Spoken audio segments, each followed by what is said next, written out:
पाहिलं तर त्यांनी आपल्याला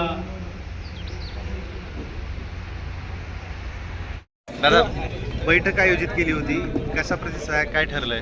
आपण बघताय की या ठिकाणी फक्त काही तोंडी निरोपावर एवढे मोठे शेकडो शिवसैनिक या ठिकाणी जमा झालेले आहेत आणि निश्चितच उद्धवजी ठाकरे साहेब जे 28 तारखेला धाराशिव जिल्ह्यातील शिवसैनिकांना मार्गदर्शन करण्यासाठी येणार आहेत.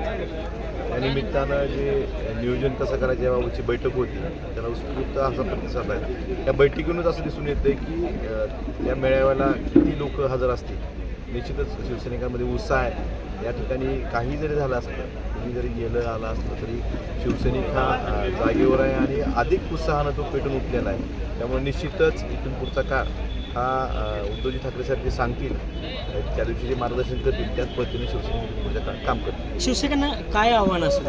शिवसैनिकांना माझं एवढंच आव्हान आहे की ह्या निष्ठावान शिवसैनिकाच्या जिल्ह्यात माननीय पक्षप्रमुख उद्धवजी ठाकरे साहेब आपल्या 28 तारखेला आपल्याला मार्गदर्शन करण्यासाठी आपल्याला विचार देण्यासाठी येत आहेत. तरी धाराशिव जिल्ह्यातील बहुसंख्य असं शिवसैनिकांनी या ठिकाणी त्यांचे विचार ऐकण्यासाठी सिद्धाई मंगल कार्यालय धाराशिव येथे रविवारी दुपारी 3 वाजता उपस्थित राहावे एवढीच विनंती माझ्या शिवसैनिकांना आहे.